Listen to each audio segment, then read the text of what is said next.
Hello everyone, कैसे हैं सारे बच्चे। आई होप आप सभी बहुत बढ़िया होंगे एंड बहुत अच्छे से पढ़ाई भी कर रहे हैं। देखिए बेटा, मैंने आपको सारे चैप्टर्स करा दिए वन शॉट रिवीजन में। 4 चैप्टर्स हो चुके हैं। अभी 2 चैप्टर की बारी आई है, दैट इज इकोलॉजी के। एक chapter that is biodiversity and conservation और दूसरा चैप्टर होता है ऑर्गेनिज्म एंड पॉपुलेशन। तो आज इस क्लास में हम बायोडाइवर्सिटी कंजर्वेशन को पूरा कंप्लीट करेंगे। किस किस तरीके से कहाँ पे क्वेश्चन बनते हैं ये बेटा मैं आपको वहीं पे बताती रहूंगी, तो आप प्लीज क्लास को ध्यान से सुनना और अच्छे से समझना। उसके बाद नेक्स्ट लेक्चर में हम यहाँ पे फिनिश करेंगे ऑर्गेनिज्म एंड पॉपुलेशन।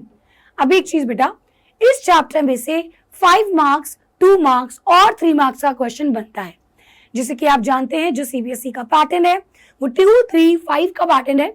तो 5 मार्क्स का जो क्वेश्चन रहता है वो केस स्टडी का क्वेश्चन होगा। आपको एक पैराग्राफ दे रखा होगा, उसके बेसिस पे आपको यहाँ पे आंसर करना होगा। तो अक्सर बेटा इस चैप्टर में से उस वाले जो कंजर्वेशन वाला पार्ट है ना, कि बायोडाइवर्सिटी को कैसे कंजर्व करेंगे, क्यों करेंगे, हॉटस्पॉट वगैरह, सेक्रेड ग्रूव्स, ये सारी चीजों से बहुत ज्यादा चांसेस रहता है कि आपको एक केस स्टडी वाला क्वेश्चन मिले। तो चलिए शुरू करते हैं आज की क्लास को। नाउ बेटा, सबसे पहले यहाँ पे एक चीज जो बहुत इंपॉर्टेंट है इस चैप्टर में। Now since we are talking about biodiversity, so देखिए बेटा, बायो मतलब लिविंग, डाइवर्सिटी यानी कि कितने प्रकार, कितनी ज्यादा अलग अलग आपको देखने को मिलते हैं, भिन्न भिन्न आपको देखने को मिलते हैं। Now there are 3 levels of biodiversity. तो क्वेश्चन एग्जाम में कैसे आता है, what are the different levels of biodiversity, या आपको एक एग्जाम्पल देगा और आपको बोलेगा कि ये कौन सा लेवल ऑफ बायोडाइवर्सिटी है, या आपको सिंपल बोल देगा explain genetic level of biodiversity with the help of an example. कुल मिलाकर के 3 लेवल्स ऑफ बायोडाइवर्सिटी है और इन तीनों के आपको जो एग्जाम्पल है वो लिख करके ही आना है। अगर क्वेश्चन में बोला हो चाहे नहीं बोला हो, आपको बेटा एग्जाम्पल लिख करके आना है। देखिए बेटा, occurrence of more than 50,000 strains of rice। देखिए राइस जो होता है आपको भी पता है कितने तरीके के राइस होते हैं कि नहीं। सो ये बेटा एक जेनेटिक वेराइटी है, जेनेटिक डाइवर्सिटी है। Rice it is a genus, let's suppose Oryza sativa, ये बेटा एक जीनस है। अब इसमें आपको कितनी ज्यादा डाइवर्सिटी देखने को मिलती है, दैट इज जेनेटिक डाइवर्सिटी। या अगर मैं बोलूं कि हमारे इंडिया में या पूरे वर्ल्ड में कितने तरीके के आम भी तो होते हैं। आम आपने सुना होगा, अल्फांसो होता है, देन तोतापुरी होता है, देन लंगड़ा आम होता है और दशहरी आम होता है। पता नहीं बहुत सारे आम होते हैं, मुझे तो अभी याद भी नहीं आ रहे, अभी आम का बढ़िया सीजन भी नहीं आया। खैर, सो देखिए बेटा, ये जो मैंगोज होते हैं आपको इसमें कितने सारे देखने को मिलते हैं। सो ये हम एक पर्टिकुलर चीज की बात कर रहे हैं और उसके अंदर diversity. So this is known as genetic diversity. So there are more than 50,000 strains of rice and 1,000 varieties of mango. So ये बेटा आपकी जेनेटिक डाइवर्सिटी होती है। एक और एग्जाम्पल यहाँ पे है राउवोल्फिया वोमेटेरिया। बेटा ये एक प्लांट है जो कि हिमालयन रीजन पे पाया जाता है। अब इसमें एक पर्टिकुलर सब्सटेंस रिलीज होता है, रेसरपाइन।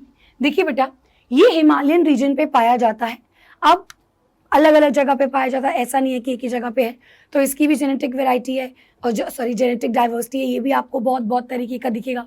अब इनमें डिफरेंस क्या है कि ये जो पर्टिकुलरली दिस रेसरपाइन, ये बेटा एक मेडिसिनल प्रॉपर्टी होती है इसके अंदर। सो मैं यहाँ लिख देती हूँ, इट हैज मेडिसिनल प्रॉपर्टी। और डिपेंडिंग अपॉन कि किस रीजन में कौन सा राउवोल्फिया पाया जाता है, उसके हिसाब से इसकी जो कॉम्पोजिशन है और जो इसका इफेक्टिवनेस है वो अलग अलग होता है ना। ये हो गया हमारा। नेक्स्ट हमारे पास होता है इकोलॉजिकल डाइवर्सिटी। अब देखिए नाम से पता लग रहा है इकोलॉजी, तो यहाँ से क्या आपका आता है इकोसिस्टम। बेटा कितने तरीके के इकोसिस्टम होते हैं उसको हम इकोलॉजिकल डाइवर्सिटी कहते हैं।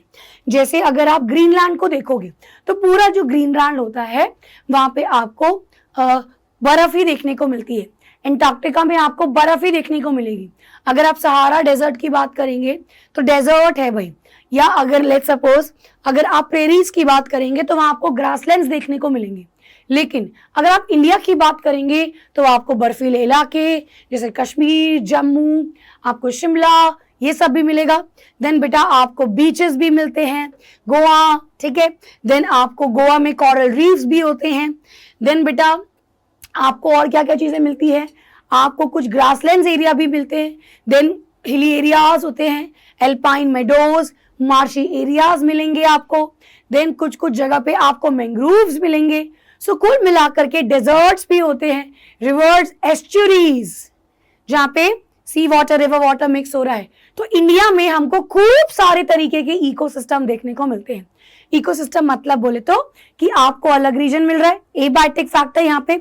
अब अगर आप एक आइस वाली जगह पे देखेंगे तो वहां के एबायोटिक फैक्टर अलग है, वहां का टेम्परेचर, सोलर एनर्जी, वहां का लैंड, वहां का सॉइल, सब कुछ अलग है। अगर आप एक डेजर्ट में देखेंगे तो वहां के एबायोटिक फैक्टर अलग है।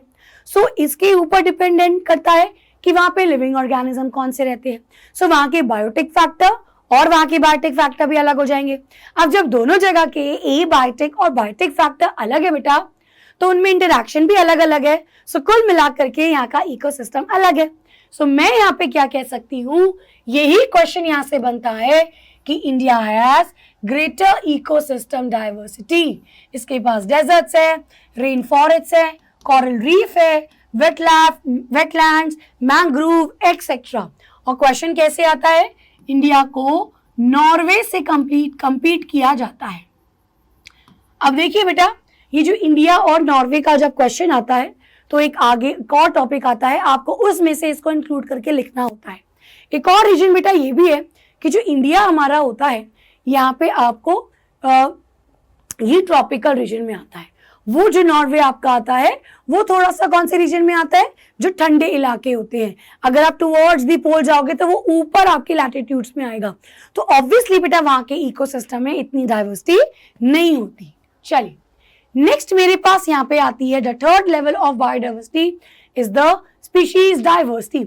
अब यहाँ पे अक्सर बच्चे कंफ्यूज होते हैं जेनेटिक डाइवर्सिटी में और स्पीशीज डाइवर्सिटी में। देखिए किसी जगह पे कितने मैंगो पाए जाते हैं, कितने तरीके की मैंगो है, that is the species, sorry कितने तरीके की मैंगो है, वो बेटा वहां की जेनेटिक डाइवर्सिटी है।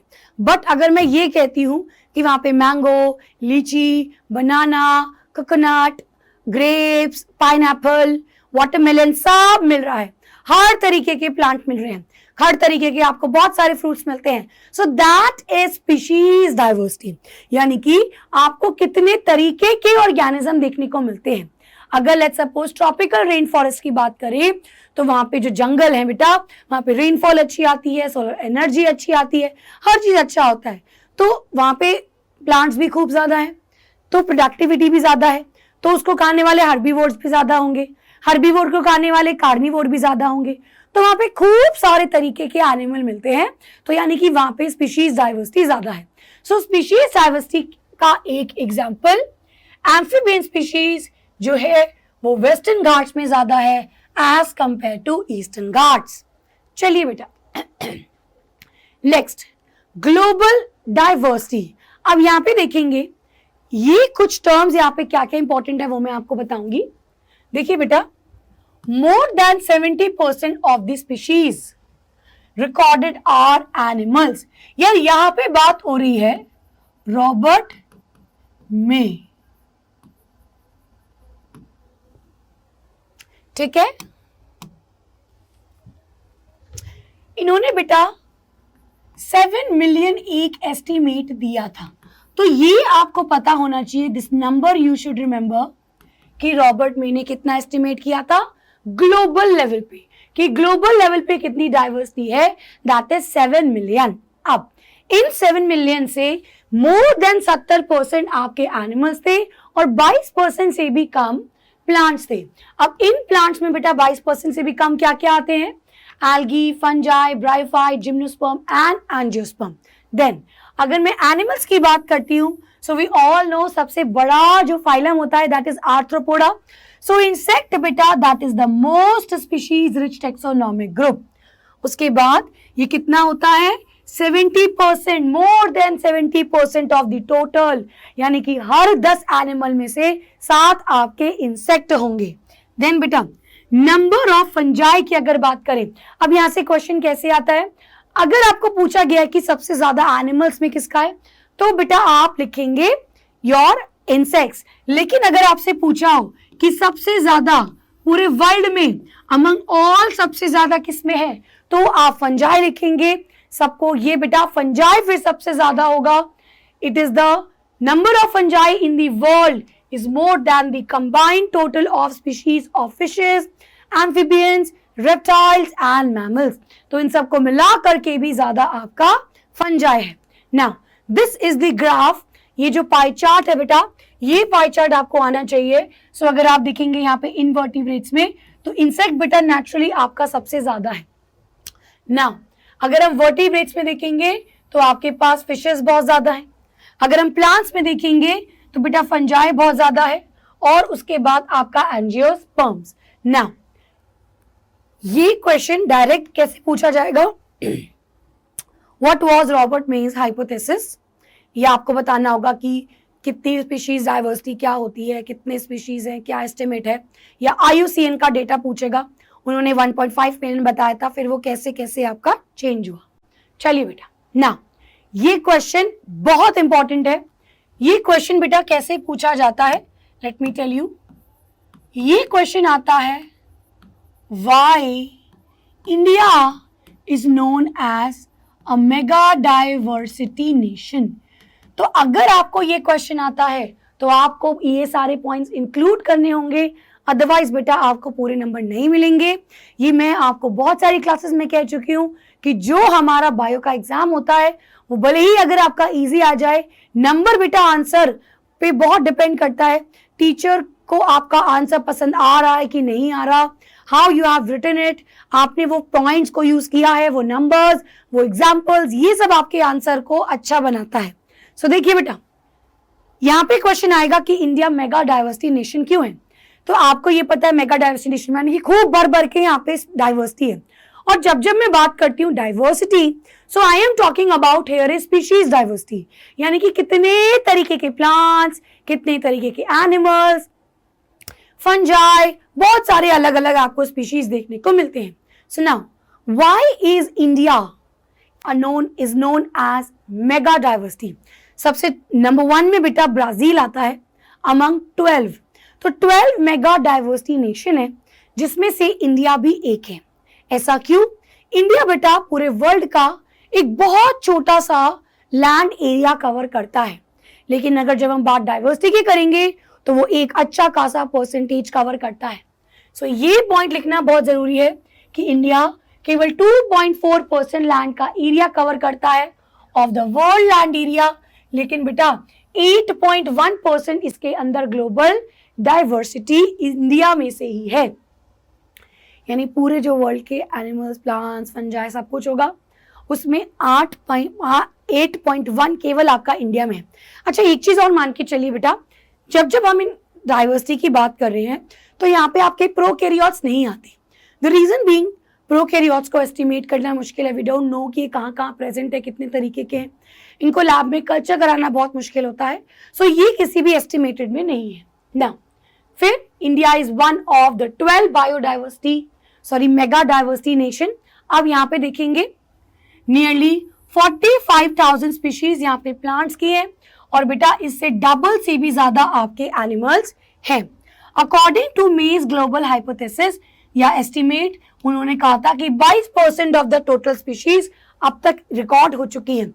अब मैं यहाँ पे कहना क्या चाह रही हूँ ये समझिए बेटा, इंडिया के अंदर आपका 45,000 स्पीशी प्लांट्स हैं और इससे भी ज्यादा आपके एनिमल्स हैं। अब मे के अकॉर्डिंग अभी तक हम जितने एनिमल्स, प्लांट्स को जानते हैं वो केवल 22% के ही आसपास है।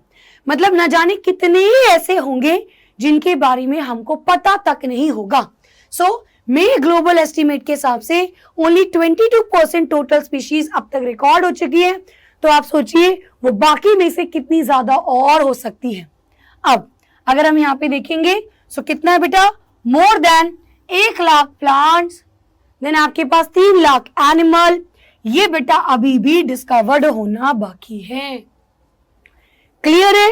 चलिए अगला क्वेश्चन बेटा अब आपका यहाँ पे क्या आता है, पैटर्न्स ऑफ बायोडाइवर्सिटी में। तो क्वेश्चन यहाँ पे क्या आता है मैं अभी आपको बताती हूँ। पहले देखिए बेटा लैटिट्यूड ग्रेडियंट, तो आपने छोटी क्लास में सबने पढ़ा है कि ये यहाँ पे इक्वेटर होता है, यस और नो।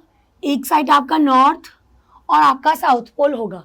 अब जैसे जैसे बेटा आप ऊपर जाते रहते हैं, इक्वेट जो लैटिट्यूड की वैल्यू है वो बढ़ती रहती है। तो लेट्स सपोज कुछ ऐसे होता रहता है। और ये बेटा जो लैटिट्यूड है, जैसे जैसे आप ऊपर जाएंगे वो इंक्रीज होता है।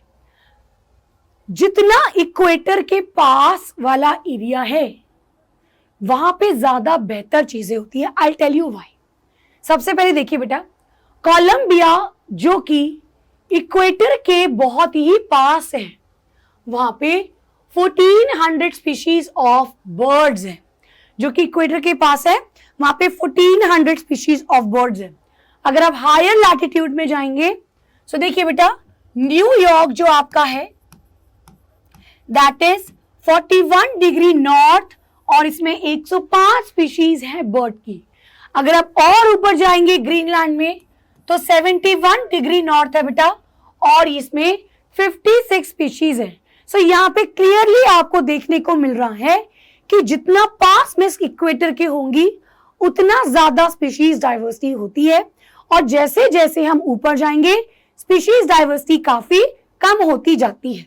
Now similarly now let's talk about India.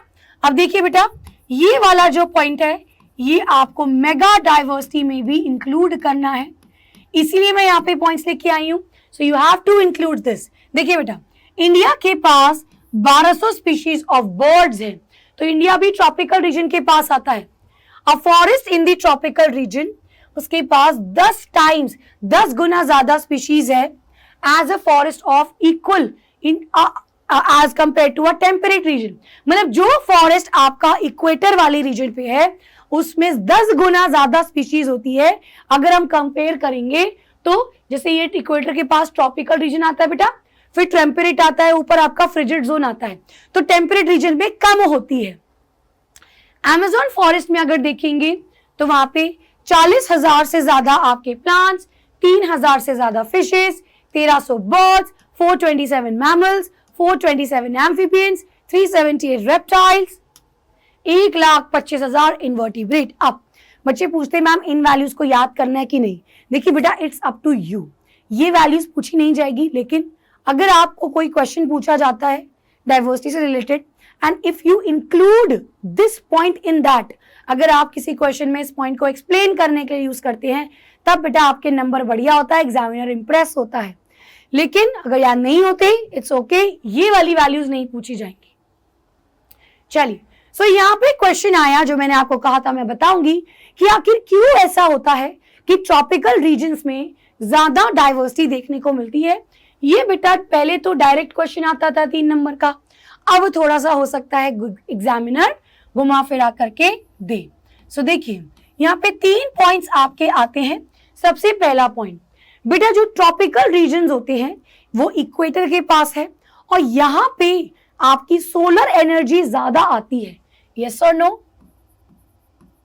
सो ये it is near to equator and बेटा यहाँ पे हाई सोलर एनर्जी होती है। अब देखिए सिंपल सा फंडा है, कहीं पे ज्यादा सोलर एनर्जी होगी तो प्लांट्स वहां पे ज्यादा पाए जाएंगे। क्यों? क्योंकि उनके पास फोटोसिंथेसिस करने के लिए लाइट है। सिमिलरली बेटा प्लांट ज्यादा से ज्यादा खाना बना पाएंगे और हर्बीवोर्स भी ज्यादा होंगे क्योंकि ज्यादा प्लांट्स होंगे। हर्बीवोर्स ज्यादा होंगे तो ज्यादा कार्निवोर्स होंगे, तो कुल मिलाकर के आपका ऐसी जगह पे ज्यादा से ज्यादा स्पीशीज होगा। सो देखिए बेटा हाई सोलर एनर्जी होती है, इसीलिए यहाँ पे हाई प्रोडक्टिविटी देखने को मिलती है।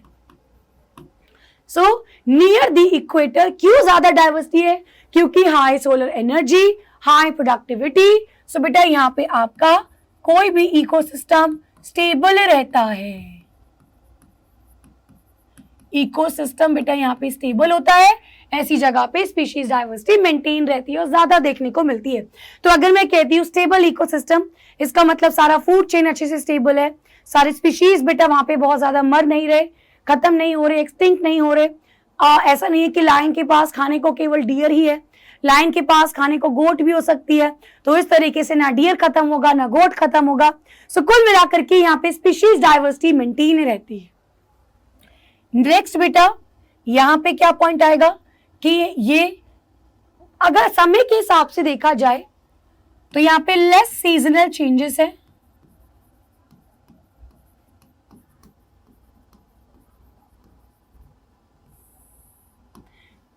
Less seasonal changes. यहां पे बेटा टेम्परेचर या जो वेदर है वो प्रिडिक्टेबल होता है, या कोई भी अगर चेंज होता है तो वो प्रिडिक्टेबल होता है। मतलब आपको यहाँ पे ऐसा नहीं है कि बहुत ज्यादा चेंजेस देखने को मिलेंगे, अचानक से सदियों तक आपकी बारिशें चल रही हैं, फिर आपकी ठंड चल रही है, गर्मी, ऐसा नहीं होता। इट इज वेरी प्रिडिक्टेबल कि आपका गर्मी है, फिर सर्दी है, फिर ऑटम है, फिर स्प्रिंग है, और ऐसे टाइम पे बेटा स्पीशीज डेवलप होती है। स्पीशीज वहां पे आपकी खराब नहीं होगी, मतलब एक्सटेंड नहीं होगी। सपोज कीजिए किसी फॉरेस्ट में अचानक से बहुत वहां पे गर्मी हो गई, तो बेटा कई सारे एनिमल्स वहां पे खत्म हो जाएंगे। लेकिन अगर वहां पे पता है कि गर्मी होती है, फिर तेज होती है, फिर ऐसा मौसम आता है, फिर ठंड आता है, सो वहां पे वो सब अडेप्ट होते हैं, ऑलरेडी ऑर्गेनिज्म अडेप्ट होते हैं। वो बेटा वहां से कहीं भाग के नहीं जाएंगे, मरेंगे नहीं, उनको पता होता है और वो उसी के अकॉर्डिंग वहां पे रहते हैं। सो सीजनल जो चेंजेस होते हैं वो लेस होते हैं और प्रिडिक्टेबल होता है, इसलिए यहाँ पे ज्यादा स्पीशीज डाइवर्सिटी देखने को मिलती है। दूसरी चीज बेटा, यहाँ पे खूब टाइम मिला है एवोल्यूशन के लिए।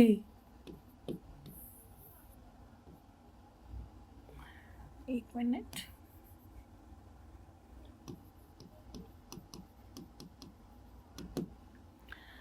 अगर मैं बहुत पुराने समय के साथ इसको कंपेयर करूं तो बहुत पुराने समय से लेकर अब तक कोई यहाँ पे मेजर ऐसा ड्रास्टिक नेचुरल कैलामिटी बहुत तगड़ी तगड़ी नहीं है। इसको बेटा अच्छा खासा टाइम मिला है एवोल्यूशन के लिए। अगर एवोल्यूशन के लिए टाइम मिला है तो ऑब्वियसली जो आपकी स्पीशीज होगी वो यहाँ पे ज्यादा, स्पीशीज की रिचनेस यहाँ पे ज्यादा होगी। सो यस बेटा, यहाँ पे इन 3 रीजंस की वजह से आपका क्या होता है, स्पीशीज डाइवर्सिटी ज्यादा होती है as compare to temperate region में इन दी ट्रॉपिकल्स। चलिए नेक्स्ट बेटा, अब यहाँ पे बहुत इंपॉर्टेंट क्वेश्चन जो आपका बनता है, that is species area relationship. Now what do you understand by species area relationship? तो मैं आपको इसको यहां पे समझाती हूं।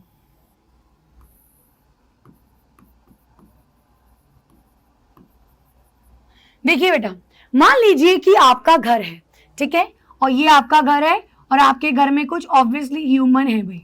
अब मान लीजिए आपका पड़ोसी आपने ले लिए, तो किसी के पास तोता है, ठीक है, किसी के पास पैरेट है, ऑब्वियसली ह्यूमन तो भाई यहाँ पे भी है, किसी के पास तोता है और किसी के पास पेट में डॉग भी है। आप बेटा 5-6 घर और मिला लीजिए तो हो सकता है किसी के पास कैट हो। अगर आप पूरी बिल्डिंग को मिला लोगे बेटा तो हो सकता है किसी ने अपने घर में मधुमक्खी का छत्ता ही बनने दिया या कुछ भी होने दिया, और स्पीशीज बढ़ती जाएंगी। अगर आप और पूरी बिल्डिंग को, पूरी कॉलोनीज को मिला लोगे तो यहाँ पे आपको काउस भी दिखने लगे और शायद आपको कुछ भी दिखना पड़े।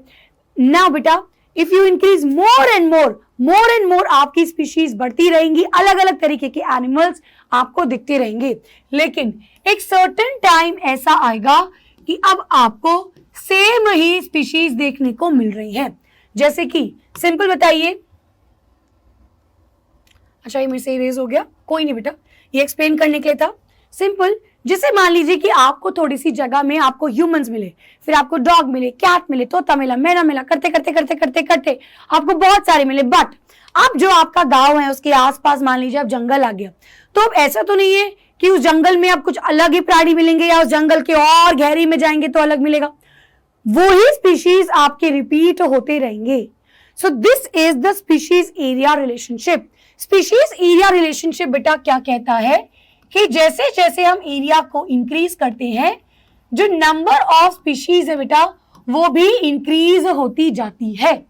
बट एक समय तक, so up to a limit, ये ज्यादा समय तक नहीं होता।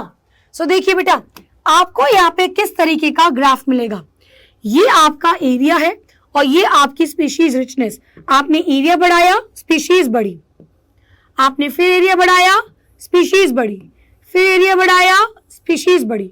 एक समय ऐसा आया कि आप एरिया तो बढ़ा रहे हैं बेटा, लेकिन आपकी स्पीशीज कांस्टेंट हो गई है।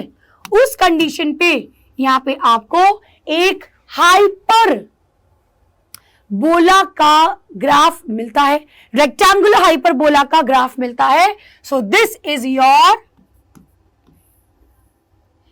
एस, यहां मैं लिख देती हूं अगर आपको ठीक से नहीं दिख रहा। S is equals to C A raise to power Z, जहां पे एस बेटा is the species richness, A is the area, C बेटा आपका वाई इंटरसेप्ट और जेड बेटा आपका स्लोप होता है। अब आप यहां पे देखेंगे, अगर मैं ये रेक्टेंगुलर हाइपरबोला की इक्वेशन होती है, अगर मैं इसको क्या कर दूं, इसको लॉग में, यानी इस वैल्यू का, इस इक्वेशन का बेटा अगर मैं लॉग ले लूं तो मेरे को क्या इक्वेशन मिलती है, ये वाली, log S is equal to log C plus Z log A. अब आप मुझे बताइए कि ये जो इक्वेशन है y is equal to M X plus C, ऐसी नहीं दिख रही, y is equal to M X plus C, बेटा ये एक स्ट्रेट लाइन की इक्वेशन होती है, कुछ ऐसी ऐसी दिख रही है। सो जब हम यहाँ पे लॉग स्केल लेते हैं तो हमको यहाँ पे स्ट्रेट लाइन देखने को मिलती है। So these 2 points are important. एक तो होता क्या है, increase up to a certain limit. Second point बेटा, ये आपको एक रेक्टेंगुलर हाइपरबोला देता है। थर्ड पॉइंट, अगर इसकी इक्वेशन की हम एक लॉग निकालेंगे तो हमें को ये स्ट्रेट लाइन देगा। बेटा this was observe by Alexander von Humboldt. अब देखिए, value S is equal to species area relation, A is equal to area, species richness is S, C is Y intercept, Z is slope of the line और regression coefficient. अब देखिए बेटा, ये बड़ा important है, इसकी रेंज वेरी करती है। जैसे मैंने बोला अगर 0.1 टू 0.2, तो ये बेटा एक स्मॉलर एरिया के लिए रहेगी। आपको एनसीईआरटी में दिया हुआ है कि लेट्स सपोज कैलिफोर्निया की आपकी एक स्पीशीज है, तो आपने एक छोटा एरिया लिया है, तो आपकी ये जो Z की वैल्यू है ये इस रेंज में आती है। मान लीजिए बेटा इस वैल्यू को मैंने 0.6.12, तो ये मैंने क्या किया है, एक एंटायर कॉन्टिनेंट कर लिया है। सो द पॉइंट इज, ये रिलेशनशिप बहुत इंपॉर्टेंट है कि जितना ज्यादा हम एरिया ले रहे हैं उतनी ज्यादा बेटा Z की आपकी वैल्यू होगी, उतनी ज्यादा वहां पे आपको स्पीशीज इंक्रीज होती हुई नजर आएगी। 1.15 इज फ्रूगीवोर्स। फ्रूगीवोर्स क्या होती है बेटा, फ्रूट ईटिंग बर्ड्स, और मैमल्स के लिए होती है।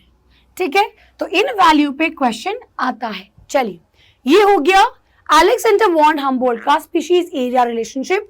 नाउ बेटा let's understand the importance of species diversity. अब देखिए, दो आपके योर साइंटिस्ट आर देयर जिनका नाम स्पीशीज डाइवर्सिटी से लिंक्ड है। आप कभी भी कंफ्यूज नहीं होंगे। अलेक्जेंडर वॉन हम्बोल्ट ने स्पीशीज एरिया का रिलेशनशिप बताया था कि वो एक रेक्टेंगुलर हाइपरबोला कर्व दे रहा है। एक और है पर्सन बच्चे, दैट इज डेविड टिलमैन। इन्होंने क्या किया था, ओपन एरिया या ओपन फील्ड में रिसर्च किया था, और अगेन कि जितना ज्यादा एरिया होगा उतना ज्यादा स्पीशीज मिला। देन इन्होंने देखा कि किसी जगह पे जब ज्यादा स्पीशीज थी बेटा तो ऐसा इकोसिस्टम ज्यादा स्टेबल था। ये आपको अच्छे से याद रखना है। क्या बोला मैंने, अब इन्होंने ओपन फील्ड में, ओपन एरिया में अपने एक्सपेरिमेंट्स किए थे। जितना ज्यादा एरिया था बेटा उतनी ज्यादा स्पीशीज देखने को मिली। नेक्स्ट चीज, जितनी ज्यादा स्पीशीज होंगी उतनी ज्यादा स्टेबल इकोसिस्टम होगा। अब इसको मैं आपको ठीक से एक्सप्लेन करती हूँ। What are the importance of species diversity. देखिए बेटा, किसी जगह में अगर ज्यादा स्पीशीज होंगी, आप मुझे एक बात बताइए, अगर मेरे पास वही वाली बात बताती हूँ, लायन है तो वहां पे गोट भी है, डियर भी है, तो बेटा लायन के पास दोनों ऑप्शन होंगे, गोट को भी खाने का, डियर को भी खाने का। तो ऐसा तो नहीं होगा कि लायन एक ही को खाएगा और एक स्पीशीज आपकी खत्म हो जाएगी। सो कहीं पर भी किसी भी फूड चेन में या फूड वेब, आपने ये भी पढ़ा है छोटी क्लास में कि फूड चेन आपकी एक चेन होती है, फूड वेब आपका क्या होता है, बहुत सारी फूड चेन इंटरलेक्ट होती है, और फूड वेब ही ज्यादा रियलिस्टिक होता है, वही असल में होता है, वो ज्यादा स्टेबल भी होता है क्योंकि एक ऑर्गेनिजम्स के पास ज्यादा ऑप्शन होते हैं। सो फूड वेब तभी पॉसिबल है जब ज्यादा स्पीशीज हो। सो देखिए बेटा, जितनी ज्यादा स्पीशीज होती है उतना ज्यादा स्टेबल इकोसिस्टम होता है। ठीक है, ये तो हो गई एक बात कि उतना ज्यादा स्टेबल इकोसिस्टम होता है। ऐसी जगह को बेटा कोई नेचुरल फैक्टर्स अफेक्ट नहीं कर पाते, so it is resistant to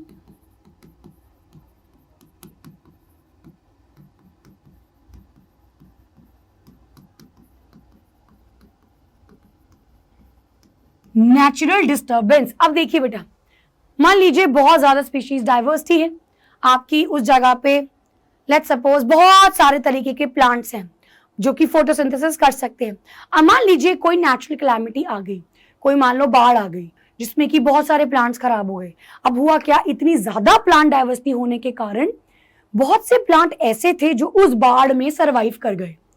तो आपका क्या हुआ, अगर मेरे पास थोड़े से प्लांट होते तो उन सभी के मरने के चांसेस ज्यादा होते, लेकिन हुआ क्या, मेरे पास खूब सारे प्लांट्स थे, काफी मर गए, काफी मेरे अभी भी जिंदा हैं। तो उस जगह की फूड चेन के लिए मेरे को प्रोड्यूसर्स चाहिए जो खाना बनाए, तो मेरे पास अभी भी प्लांट पड़े हुए हैं। सो देखिए बेटा, जितनी ज्यादा स्पीशीज होती है ऐसी जगह नेचुरल डिजास्टर से या नेचुरल डिस्टर्बेंस से रेजिस्टेंट होती है, उनसे बची रहती है। Similarly it is resistant to man made disturbance. इसी तरीके से बेटा ये मैन मेड डिस्टर्बेंस से भी बची रहती है। दूसरी चीज बेटा, ऐसा इकोसिस्टम जो होता है ये रेजिस्टेंट होता है टू एलियन स्पीशीज।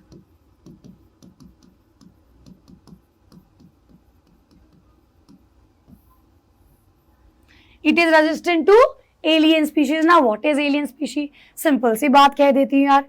मान लीजिए कि आपका यार अपना घर था, ठीक है, और उस अपने घर पे आपने अपना बड़ा सा सुंदर सा कमरा सजा रखा है। अब होता क्या है, आ गई है आपकी कोई कजन, आपका कमरा और आ गई है आपकी कजन, तो भाई वो आपका मेकअप, आपके कपड़े, आपका फर्नीचर, आपकी किताबें, आपका पेन, सब कुछ आपका इस्तेमाल कर रही है। तो प्रॉब्लम क्या हुई, वो चीजें आपकी थी लेकिन वो सारी कौन यूज कर रहा है, वो बाहर से आई हुई आपकी कजन यूज करी और अब आप बहुत परेशान हो चुके हैं उससे। So that is a alien to your room. वैसे ऐसे भाई बहनों से यार ऐसे नहीं करना चाहिए, लेकिन ऐसा बचपन में ऐसी फीलिंग आती है। So the point is, alien species क्या होती है, जो कहीं बाहर से आई है किसी इकोसिस्टम में और वो वहां के रहने वाले ऑर्गेनिज्म को डिस्टर्ब कर रही है। हो सकता है वो वहां से छोड़ करके चले भी जाए या सारे खत्म भी हो जाएं, ये एलियन स्पीशीज होती हैं। सो अगर किसी इकोसिस्टम में ज्यादा स्पीशीज होती हैं बेटा, तो एलियन स्पीशीज के चांसेस मतलब कम रहते हैं कि ये नुकसान पहुंचाएंगे, क्योंकि हो सकता है कोई स्पीशीज इसी को खत्म कर दे। नेक्स्ट बेटा, एक और चीज, ऐसे इकोसिस्टम में हायर प्रोडक्टिविटी होती है। चलिए नाउ अगला मेरे पास यहाँ पे चीज आता है, very interesting thing is rivet popper hypothesis. This was given by Paul Ehrlich. बड़ी इंटरेस्टिंग स्टोरी है। देखिए बेटा, आप एक मान लीजिए एरोप्लेन में हैं, ठीक है, अब आप लोग जिस एरोप्लेन में हैं उसमें मान लीजिए बेटा बहुत सारे आपके रिवेट्स हैं, कुछ आपके विंग रिवेट्स भी हैं, ठीक है। अब आपने क्या किया, इन रिवेट्स को उखाड़ दिया, या मैं ऐसे करती हूं, रिवेट्स क्या होते हैं, बोल्ट जैसे। मान लीजिए तुम सबको मैं लेकर के गई, चलो भाई घूम के आते हैं। अब तुम हो शरारती, तुमने क्या किया, अपनी सीट पे बैठे हो, यहाँ से एक रिवेट उठा के ले गए, वो अपनी सीट पे बैठा है, वो एक रिवेट उठा करके ले गया। सो बेटा, जब तक अगर मैं बोलूं आप धीरे धीरे धीरे करके कुछ रिवर्ट्स को खाते रहोगे तो प्लेन की उड़ान में कोई इतना ज्यादा असर नहीं पड़ेगा। सो यहीं पे मैं एक पॉइंट लिखना चाहती हूं कि अगर रिवर्ट्स बेटा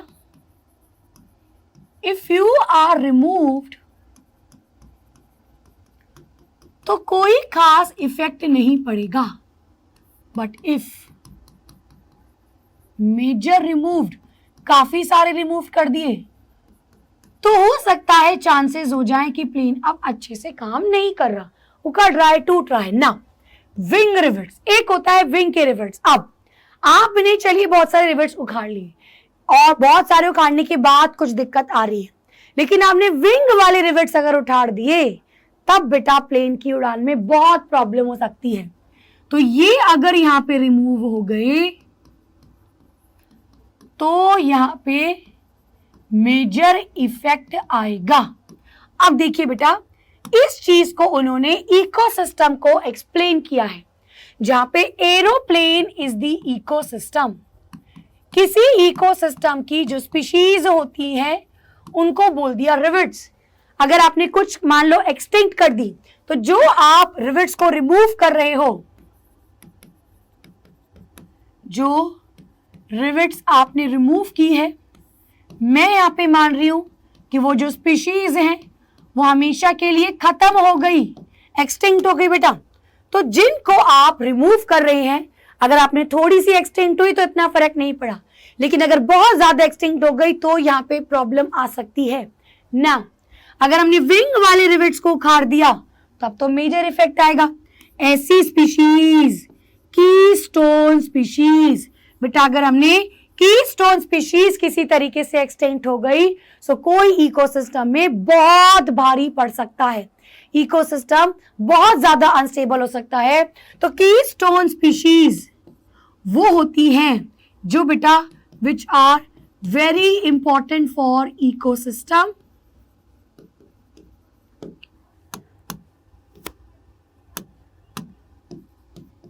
ठीक है, इफ एक्सटिंक्ट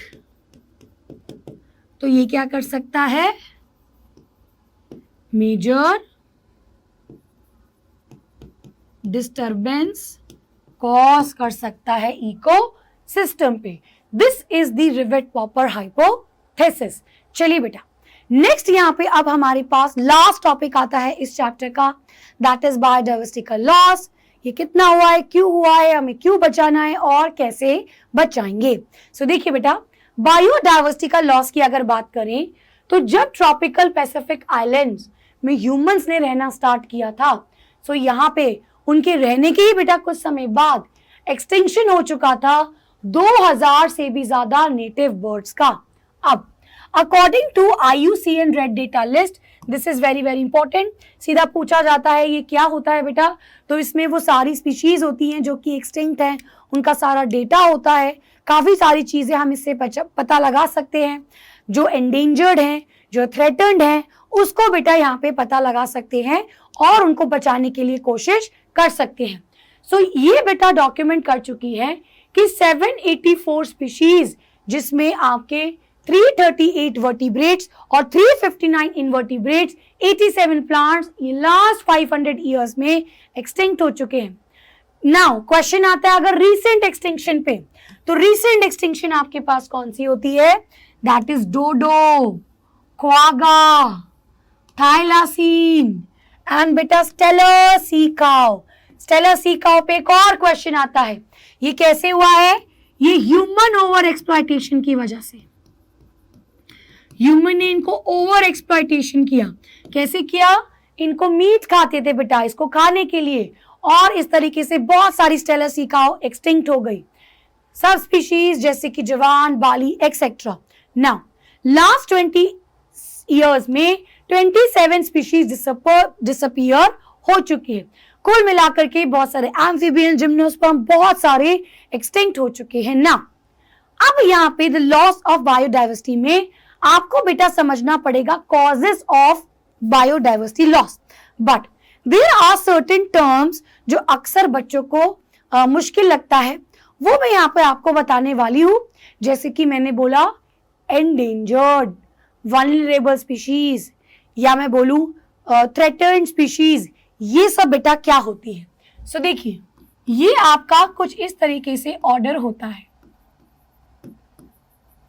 ऐसे आपको याद हो जाएगा। देखिए बेटा, मान लीजिए कि आप आए और मैंने आपको थ्रेटन कर दिया कि भाई अगर तू यहां से गायब हुआ, मेरे को तेरे पे शक है, तो तू बचेगा नहीं, तेरे को तो मैं खत्म कर दूंगा। तो क्या होगा बेटा? आपको मैंने थ्रेटन किया है, तो सबसे पहले कोई स्पीशीज थ्रेटेंड हुई है। नेक्स्ट, अब जब मैं आपको थ्रेटन कर रही हूं तो आप एक वल्नरेबल सिचुएशन में आ गए हैं। हो सकता है अब आप बचने की कोशिश करो, आपको मैंने धमका दिया, आप भागो, इधर करो, किसी को मिलाओ, फोन मिलाओ, कुछ करो, तो अब आपकी मौत को और खतरा हो सकता है। So now you have become vulnerable and then बेटा इट विल बी एंडेंजर्ड। अब मैंने क्या किया?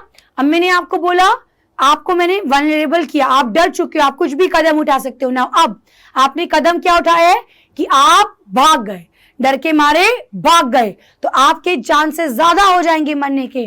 तो then there comes the endangered, अब वो डेंजर में है बेटा, एंड फाइनली जब मार दिया तो वो एक्सटिंक्ट हो गया। सो दिस इज द ऑर्डर। सबसे पहले कोई स्पीशीज थ्रेटेंड होती है, फिर वल्नरेबल, फिर एंडेंजर्ड, उसके बाद एक्सटिंक्ट होती है। Now what are the causes of biodiversity loss? सबसे पहला आपका हैबिटेट लॉस और फ्रैगमेंटेशन। ये सबसे ज्यादा पूछा गया क्वेश्चन है आपका कि what are the reasons of causes of biodiversity loss. देखिए बेटा, नाम से पता लग रहा है हैबिटेट का लॉस। अगर मैं आपसे आपका घर छीन लूं तो आपकी सेफ्टी के चांसेस कम हो जाते हैं, या अगर मैं आपके घर के टुकड़े कर दूं तो भी। हैबिटेट को पूरी तरीके से लॉस करना या बेटा उसको फ्रैगमेंट में तोड़ना, दोनों से ही स्पीशीज के लॉस के चांसेस बढ़ जाते हैं। सो देखिए, it is the most important causing driving and जो एनिमल और प्लांट को एक्सटिंक्ट बना रहा है। अब देखिए बेटा, आप जब अपनी एग्जाम में लिखेंगे तो ये लाइन यूज करनी है कि एक समय पे जो आपका रेन फॉरेस्ट था वो 14% से ज्यादा लैंड एरिया कवर करता था, लेकिन ये ट्रॉपिकल रेन फॉरेस्ट बेटा अब केवल 6% ही रह चुके हैं। इतना ज्यादा यहाँ पे जो एरिया है, हैबिटेट है, वो खो चुका है। क्यों? क्योंकि हम लोगों ने उसको यूज करना स्टार्ट कर दिया, पेड़ों को काटना स्टार्ट कर दिया। सो इसकी वजह से बेटा स्पीशीज यहाँ पे जल्दी जल्दी खत्म हो रही है। Now the Amazon rain forest को हम लंग्स ऑफ द प्लैनेट भी कहते हैं, क्योंकि यहाँ से हमें काफी ज्यादा जो ऑक्सीजन है वो यहाँ से प्राप्त हो रही है। नाउ बेटा फ्रैगमेंटेशन, सोयाबीन कल्टीवेशन के लिए हमने इसको ग्रासलैंड्स में बना दिया। सोयाबीन्स और मतलब सोयाबीन कल्टीवेशन करने के लिए, या बेटा हमने इसको ग्रासलैंड्स में कन्वर्ट कर दिया सो दैट हम एनिमल्स को ग्रेस करा पाए, इसलिए भी हमने फॉरेस्ट के टुकड़े टुकड़े कर दिए। इन दोनों रीजंस की वजह से यहाँ पे बहुत सारी स्पीशीज का डिक्लाइन हुआ है। नेक्स्ट बेटा, ओवर एक्सप्लॉयटेशन। ह्यूमंस की पॉपुलेशन बढ़ती है, ग्रीड्स बढ़ती है, नीड्स बढ़ती है, और इसकी वजह से बहुत सारी स्पीशीज खत्म हो चुकी हैं। लास्ट 500 ईयर्स में stellar sea cow, passenger pigeon, ये बेटा ओवर एक्सप्लॉयटेशन की वजह से खत्म हो चुकी है। Next we have is alien species. This is very very very important. It can come as an individual question कि एलियन स्पीशीज क्या होता है। आपको सारे एनसीईआरटी के एग्जाम्पल पता होने चाहिए। तो अब मैंने आपको एलियन स्पीशीज समझा दिया बेटा कि कोई एक इकोसिस्टम है, वहां पे कई और से कोई स्पीशीज आ चुकी है, तो उस इकोसिस्टम के लिए वो एलियन है। तो बेटा क्या होगा, अब यहाँ पे इकोसिस्टम में जो ऑलरेडी पहले से लोग रह रहे थे उसको ये डिस्टर्ब करेगी, उसको ये प्रॉब्लम करेगी, और हो सकता है उसकी वजह से उसकी जो नेटिव स्पीशीज है वो खत्म हो जाए। सो देखिए बेटा, एग्जाम्पल एलियन स्पीशीज का, नाइल पर्च को जब लेक विक्टोरिया में किया इंट्रोड्यूस, तो मोर देन 200 किकलेट फिशेज वहां पे खत्म हो गई। उसके अलावा some like carrot grass, parthenium, lantana, water hyacinth, ये भी बेटा। देन जो अफ्रीकन कैटफिश क्लैरियस आपकी इंट्रोड्यूस हुई, तो वहां पे जो नेटिव क्लैरियसिस थी वो भी खत्म हो गई, indigenous catfishes in our river, that is in जो हमारे इंडियन रिवर्स है। चलिए बेटा नेक्स्ट, नेक्स्ट यहाँ पे आता है को एक्सटिंक्शन। अब को एक्सटिंक्शन देखिए बेटा क्या है, तो बड़ा सिंपल सा यहाँ पे मैं आपको चीज बताती हूँ। आपने प्रीवियस चैप्टर्स में पढ़ा होगा fig and wasp,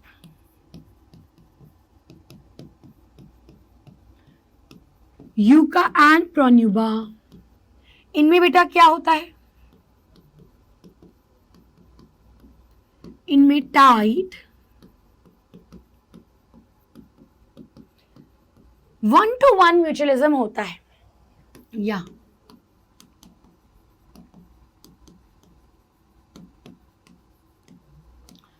obligatory symbiotic relationship. देखिए बेटा, फिग केवल वैस्प से ही पॉलिनेट होता है, वैस्प केवल फिग में अंडे देता है। यूका केवल प्रोन्यूबा से ही पॉलिनेशन होता है और प्रोन्यूबा केवल आपके यूका में ही अंडे देती है। सो कुल मिलाकर के ये दोनों एक दूसरे पे ही डिपेंडेंट है और किसी पे नहीं। अगर बेटा इनमें से मैं एक को खत्म कर दूं तो दूसरे के भी एक्सटिंक्ट होने के चांसेस काफी बढ़ जाते हैं। सो को एक्सटिंक्शन क्या होता है, इट इज अ कंडीशन जहां पे कोई स्पीशी एक्सटिंक्ट होती है, अब आपका जो ऑब्लिगेट रिलेशनशिप है वो भी एक्सटिंक्ट हो जाएगा। चलिए बेटा, नाउ नेक्स्ट क्वेश्चन जो यहां से बनता है, why we need to conserve biodiversity, आखिर क्यों हमें बायोडाइवर्सिटी को कंजर्व करना है। सबसे पहला पॉइंट इज नैरो यूटिलिटेरियन।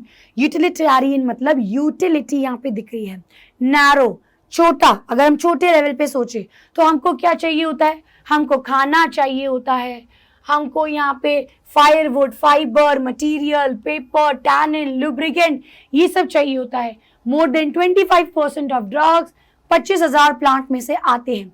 तो ये सब जो हमारी डे टू डे चीजें होती हैं ये हमको प्लांट से ही मिल रही है, ये फॉरेस्ट से ही मिल रही है, एनिमल से मिल रही है, कहीं से भी मिल्क, डेयरी प्रोडक्ट्स। सो अगर ये हमारी डे टू डे की नीड्स है बेटा, अगर हमको इनसे प्रोडक्ट्स मिल रहे हैं सो हमें इन्हें उगाना भी तो चाहिए, हमें इन्हें बचाना भी तो चाहिए, इसको सही से इस्तेमाल भी तो करना चाहिए। सो ये तो हुआ एक नैरो यूटिलिटी का रीजन। नेक्स्ट बेटा ब्रॉडली यूटिलिटेरियन, एक बड़ी लेवल पे अगर मैं देखूंगी सो अमेज़न रेन फॉरेस्ट बेटा एक huge amount of oxygen provide करते हैं। अगर मैं बीज की बात करूंगी तो वो मेजॉरिटी में पॉलिनेशन करते हैं। सो जहां पे मेजर रोल आपके इकोसिस्टम सर्विस पे प्ले कर रहा है, इकोसिस्टम के लिए प्ले कर रहा है, जैसे कि 20% ऑक्सीजन आपका अमेज़न रेन फॉरेस्ट दे रहा है, ठीक है। और बहुत सी चीजें बेटा, जैसे कि बीज की अगर बात करूं तो ये मेजॉरिटी आपकी पॉलिनेशन कर रही है। पॉलिनेशन नहीं होगा तो आपका क्या होगा, प्लांट में रिप्रोडक्शन नहीं होगा और आपकी प्रोडक्टिविटी नहीं बढ़ेगी। तो ये सब एक बड़े लेवल पे काम कर रही है, तो इसलिए भी इनको बचाना है। तीसरा रीजन होता है बेटा एथिकल आर्ग्यूमेंट। अगर हमने कभी किसी को जीवन नहीं दिया है इनको, तो हमें इनका जीवन लेने का भी हक नहीं है। अगर हम इनसे चीजें यूज कर रहे हैं तो हमें इनके लिए भी कुछ करना होगा। ये हमारे एथिकल इश्यूज हैं। चलिए, now the last topic we have is आप बायोडाइवर्सिटी को कैसे कंजर्व करेंगे। सो देखिए बेटा, दो तरीके होते हैं बायोडाइवर्सिटी को कंजर्व करना। एक होता है इन सीटू कंजर्वेशन, बड़ा सिंपल है।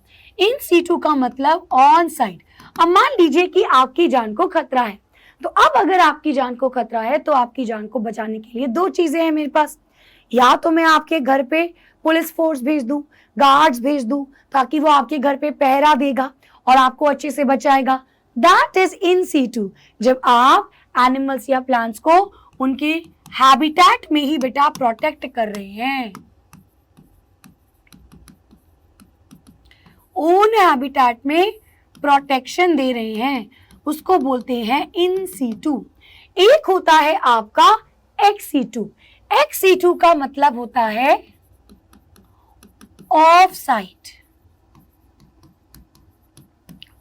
ऑफ साइट बोले तो अब दूसरा तरीका क्या है कि मैं आपको वहां से उठा करके ले जाऊं, अपने घर ले जाऊं या किसी ऐसी जगह ले जाऊं जहां पे मैं आपकी बढ़िया प्रोटेक्शन करती हूं, तो वो बेटा होता है ऑफ साइट आपका कंजर्वेशन। तो यहां पे हम मैन मेड हैबिटेट बना रहे हैं, क्रिएट कर रहे हैं, वहां पे उन प्लांट्स एंड एनिमल्स को बचा रहे हैं। चलिए बेटा, पहले देखते हैं इन सीटू कंजर्वेशन। सो देखिए बेटा, यहाँ पे अब कुछ कुछ चीजें आपकी इंपॉर्टेंट है। सबसे पहले endemism, hotspot, very very important. देखिए बेटा, सबसे ज्यादा हम प्रोटेक्शन देनी चाहिए हॉटस्पॉट्स को। हॉटस्पॉट्स आखिर होते क्या है? दीज आर सर्टेन एरियाज जो बहुत छोटी जगह है। बेटा नेचुरल सी बात है, अगर कोई बड़ी सी जगह होगी और कोई छोटी सी जगह होगी तो मैं क्या कर पाऊंगी? मैं बड़ी वाली जगह से ज्यादा छोटी जगह को प्रोटेक्ट कर पाऊंगी। अब लेकिन अगर मैं अब आपसे ये कहूं कि उस बड़ी जगह पे शायद इतने प्लांट्स एंड एनिमल्स नहीं है, लेकिन उस छोटी जगह पे खूब सारे प्लांट्स एंड एनिमल्स हैं, तो मेरे को उस छोटी जगह को बचाने पे फायदा मिलेगा। सो देखिए बेटा, हॉटस्पॉट्स वो रीजन्स होते हैं जहाँ पे high level of species richness होती है, हाई डिग्री ऑफ एंडेमिज्म होता है। एंडेमिज्म मतलब कोई ऐसी स्पीशीज जो केवल उसी जगह ही पाई जाती हो, that is species confined to that region, not found anywhere else. So ऐसी जगह को बेटा हम हॉटस्पॉट कहते हैं। इनिशियली 25 बायोडाइवर्सिटी हॉटस्पॉट थे, लेकिन बेटा अब कुछ और ऐड हुए हैं, 9 और ऐड हुए हैं, यहाँ पे लिखा है, हाँ 9 हैव बीन एडेड, और अब ये 34 हो चुके हैं। एग्जाम्पल्स बेटा आपको पता होने चाहिए, वेस्टर्न घाट, श्रीलंका, इंडो बर्मा, हिमालय, कुछ आपको यहाँ पे अच्छे से याद होना चाहिए। ये देखिए बेटा, इसमें खूब ज्यादा आपका बायोडाइवर्सिटी तो है, लेकिन ये केवल बहुत छोटा 2% लैंड एरिया को कवर करती है। अगला नेक्स्ट मेरे पास यहाँ पे आता है बायोस्फीयर रिजर्व। देखिए अब एक चीज ध्यान रखिएगा, अभी हम इन सीटू पढ़ रहे हैं, यानी हम सारी की सारी कंजर्वेशन उसकी नेचुरल जगह पे कर रहे हैं। सो बायोडाइवर्सिटी बेटा यहाँ पे 14 है। अब ये क्या इंपॉर्टेंट है आपके लिए कि यहाँ पे प्लांट्स और एनिमल्स का दोनों कंजर्वेशन होता है। ये बेटा दोनों के लिए है, ये प्लांट्स के लिए भी है और एनिमल्स के लिए भी है, प्लस यहाँ पे ह्यूमंस भी आपके इन्वॉल्व होती है। This you need to understand.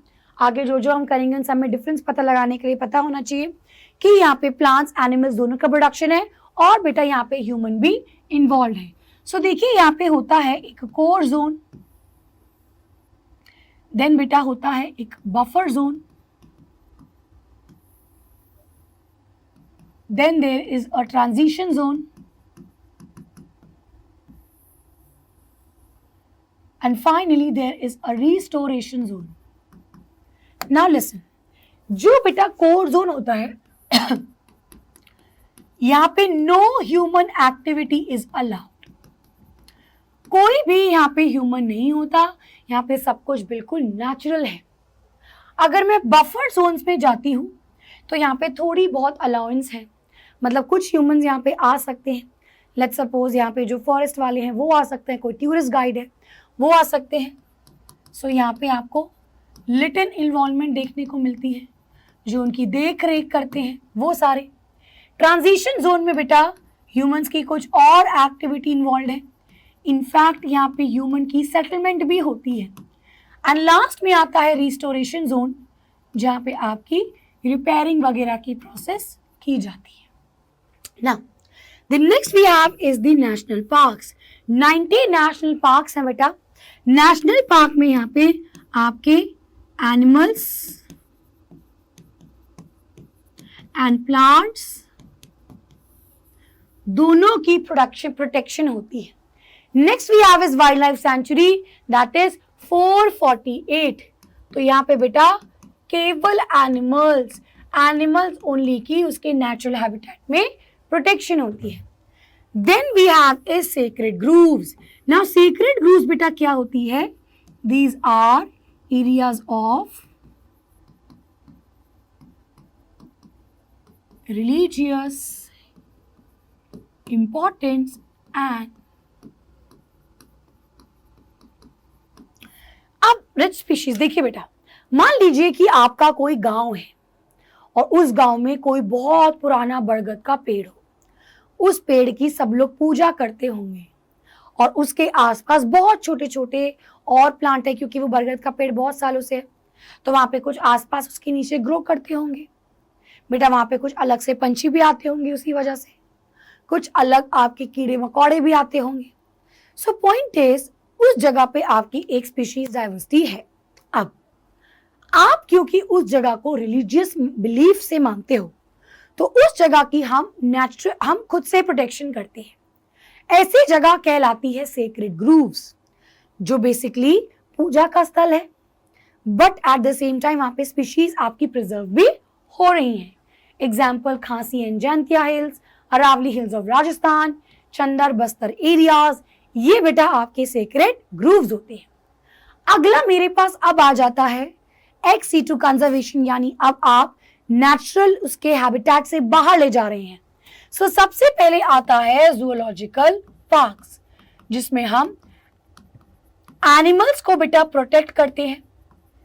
सो यहाँ पे हम केजेस बनाते हैं और इसको थोड़ा सा मिमिक करने की कोशिश करते हैं नेचुरल एरिया से, जो उसका नेचुरल हैबिटेट है, थोड़ा उसको उसके जैसा बनाने की कोशिश करते हैं, बट बहुत ज्यादा उसके जैसा नहीं होता। बोटैनिकल गार्डन्स बेटा प्लांट्स के लिए होता है। सबसे बढ़िया बात यह है कि यहाँ पे आप कंजर्वेशन तो कर रहे हैं। कंजर्वेशन का मतलब क्या है? अभी वो जिंदा है प्लांट्स, आप उसको कंजर्व कर रहे हैं। दूसरा बेटा, कुछ कुछ प्लांट्स जो एक्सटिंक्ट हो चुका है, आप उनकी प्रिजर्वेशन भी कर रहे हैं। मान लीजिए कुछ आपने उसके पॉलन सीड को प्रिजर्व किया होगा, यहाँ पे आपके पॉलन, यहाँ पे आपके सीड, ये सब बेटा प्रिजर्व होते हैं।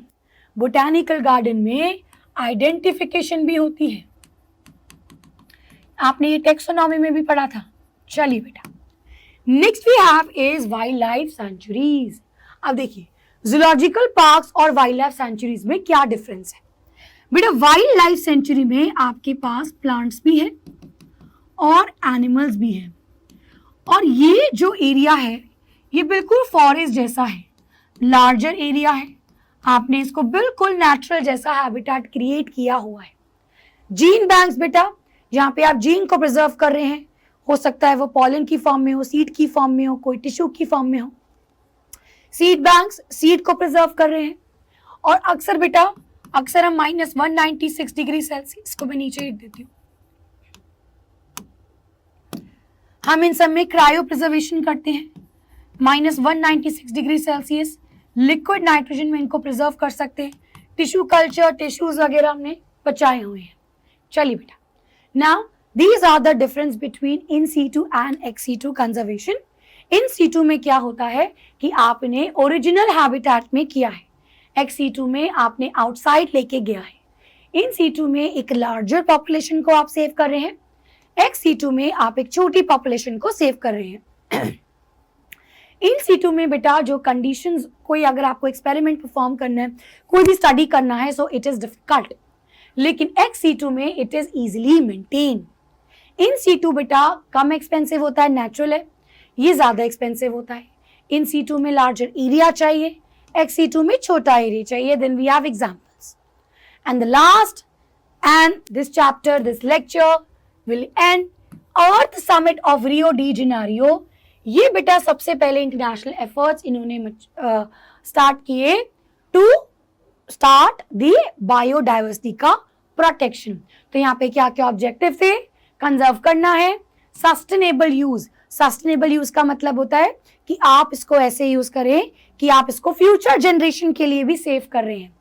Fair and equitable sharing of the benefits, जो भी बेनिफिट्स आपको बायोडाइवर्सिटी से मिलते हैं वो फेयर बांटा जाए। इक्विटेबल बेटा, इक्विटेबल का मतलब क्या होता है? मान लीजिए आपके पास दो दोस्त हैं आपके, एक को बहुत भूख लगी है, एक को बिल्कुल भूख नहीं लगी। अब मेरे पास 4 रोटी है और मेरी मम्मी ने बहुत बढ़िया सब्जी बनाई हुई है, तो मैं क्या करूंगी? दोनों को 2-2 रोटी दे दूंगी। सो that is not, that is equal. आपने यहाँ पे इक्वल बांटा है, लेकिन ये इक्विटेबल नहीं है। कायदे से जिसको ज्यादा भूख लगी आप उसको 3 रोटी दे दो, और जिसको नहीं लगी है उसको 1 दे दो।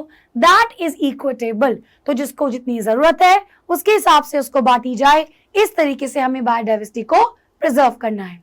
नाउ विद दिस थिंग बेटा, ये चैप्टर हमारा खत्म होता है। नेक्स्ट क्लास में हम लेकर के आएंगे ऑर्गेनिज्म एंड पॉपुलेशन।